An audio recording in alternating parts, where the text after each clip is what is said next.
Time now for Hawk Zone, sponsored by Muckleshoot Casino. All right, we took Terry away briefly from him building his gingerbread house, but we got to take a quick trip into the Hawk Zone to discuss the Seahawks' fourth straight loss, this one against the 49ers. Whew, it was rough to watch. It was rough. You took me away from doing my gingerbread to talk about something so sad. I know. But I feel we have to do it for all the 12 Seahawks fans. We do. You know what? I actually want to say this right now. It's not all bad. We really held our own. We did. I mean, it's not like it was a blowout. Yeah, it wasn't. Neck and neck, kind of. It was kind of. We didn't necessarily hold our own because there's no such thing as moral victories in the NFL. Okay. But it was much better than the first time we faced off against the 49ers on Thanksgiving, where they just dismantled the team. The team was competitive. And we looked strong for a bit there. But do you think Drew Lock played in his? How do you think he played? I think he played okay. I think he actually played very well. In understanding that he had a short week, we thought Geno Smith was going to be able to play, but he injured himself during practice last week, which is hard. Like, as a fan, like, how do you get injured on your day off? But unfortunately, he did. Drew Lock showed up. You caught that, huh? Drew Lock showed up and he played well, but it just wasn't enough to get the job done. Unfortunately. Well, the Seahawks defense made some nice plays, particularly Julian Love, who had an interception and a forced fumble. Yes, he did. He had a good game. But again, the defense was really the Achilles heel this week. Even though some of them played well, Bobby Wagner had a good game, like you said. Justin Love had the forced fumble. But they gave up over 500 yards of offense to the San Francisco 49ers, which is tough. But the 49ers, as we discussed before, in my opinion, are the best team in football right now. Yeah. Offensively, they have so many weapons. When you feel like you could stop one, Christian McCaffrey, who's one of the best running backs in the game, they got a tight end by the name of George Kittle, who's one of the best tight ends in the game. And you stop him, there's Deebo Samuel, who went for almost 150 yards receiving yesterday, one of the best receivers in the game. So it's tough. 527 yards, that's the most against Seattle this season, right?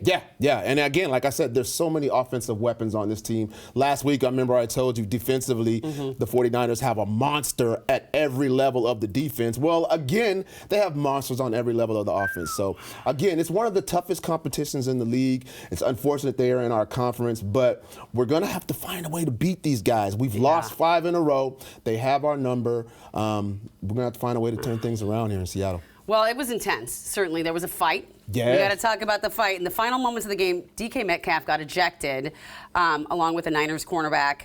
Isn't there sign language to communicate these things? Well, yeah, DK Metcalf started learning sign language, hopefully to try to calm himself down, put him in that zen moment, but it did not work. And here's the thing about DK Metcalf.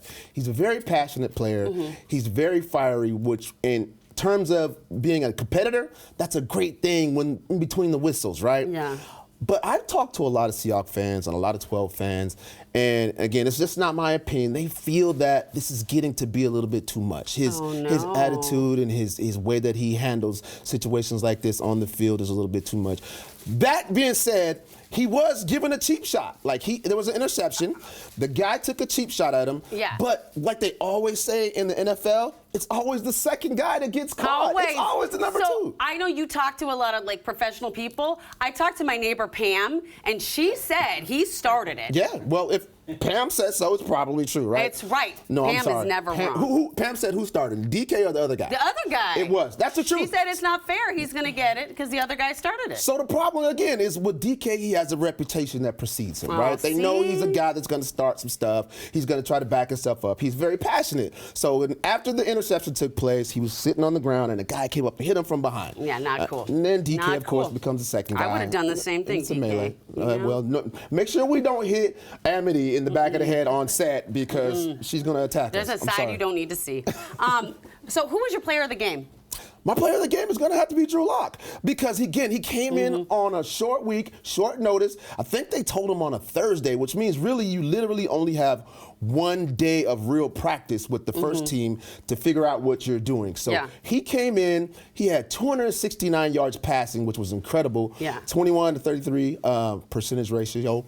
And he threw a couple of touchdowns, like I said. It was good. He threw a couple of interceptions. One of those was a batted down ball, and another one was just he was trying to make something happen with DK. Good job, Drew. Good job, Drew. Nice work, first game out. Yeah. All right, so we got the Eagles. Monday Night Football. What do we need to know?